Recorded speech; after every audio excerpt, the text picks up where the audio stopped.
राष्ट्रीय स्वयंसेवक संघ के सरसंघ चालक डॉक्टर मोहन राव भागवत जी।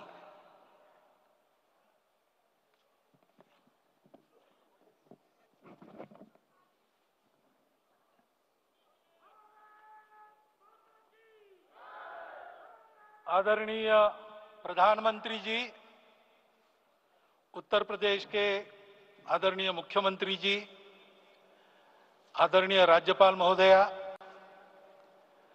देश के आज विद्यमान सभी पंथ संप्रदायों का प्रतिनिधित्व करने वाले हमारे संत, ऋषि, आचार्य गण और समाज के सब स्तरों का प्रतिनिधित्व करने वाले निमंत्रित महानुभाव, आज का आनंद शब्दों में वर्णनातीत है और उसके वर्णन करने का प्रयास इसके पहले के वक्तव्यों में अच्छा हो गया है। यह भी बता दिया गया है और हम जानते भी हैं कि आज अयोध्या में रामलला के साथ भारत का स्व लौट के आया है।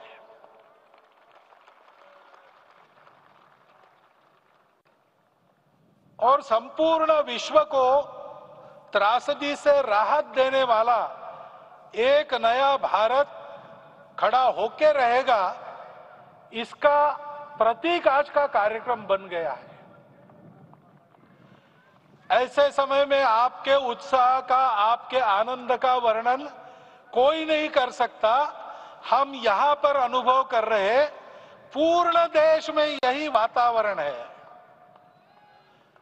छोटे छोटे मंदिर के सामने दूरदर्शन पर इस कार्यक्रम को सुनने वाले हमारे समाज के करोड़ों बंधु वहां पहुंच न पाए, ऐसे घर घर के हमारे नागरिक सज्जन, माता भगिनी सब भाव विभोर है, सब में आनंद है, सब में उत्साह है।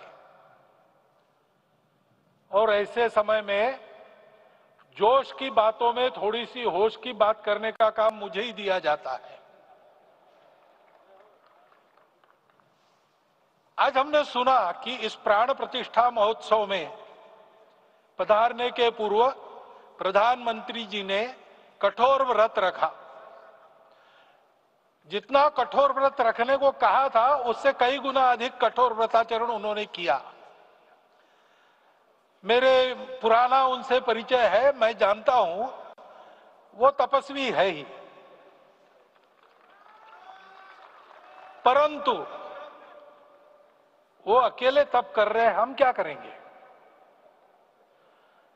अयोध्या में रामलला आए, अयोध्या से बाहर क्यों गए थे,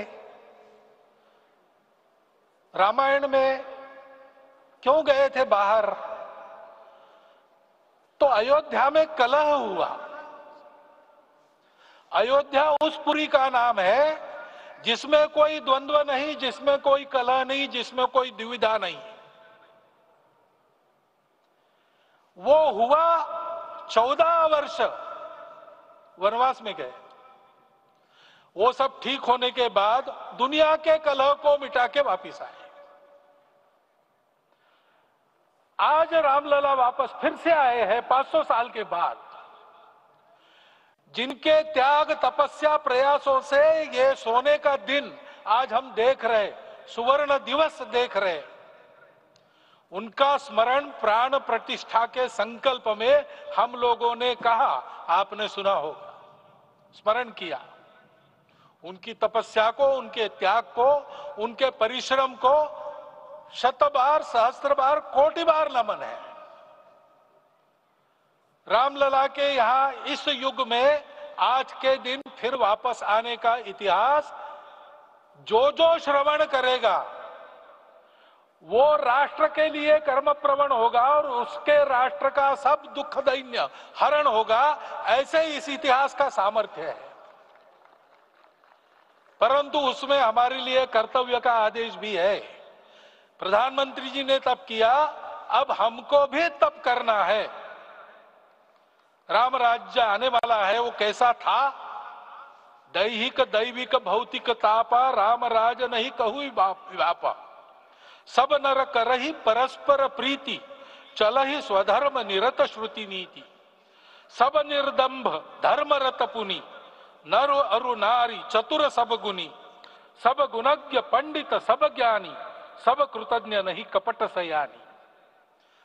राम राज्य के सामान्य नागरिकों का जो वर्णन है, हम भी इस गौरवमय भारतवर्ष की संतानें हैं।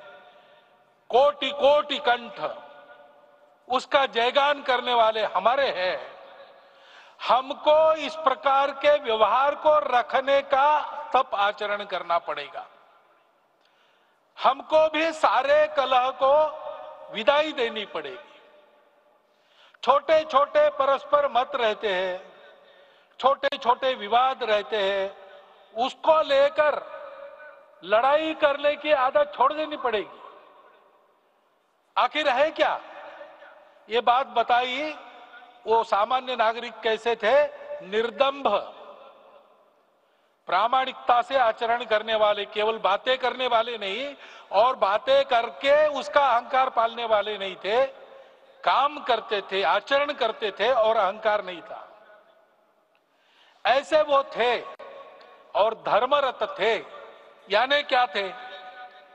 इस पर कठिन भाषा में प्रवचन बहुत लंबा हो सकता है, लेकिन थोड़े में धर्म के जो 4 मूल्य जिनकी चौखट पर धर्म है, ऐसा श्रीमद् भागवत में बताया है, सत्य करुणा शुचिता तपस, उसका आज हमारे लिए युगानुकूल आचरण क्या है?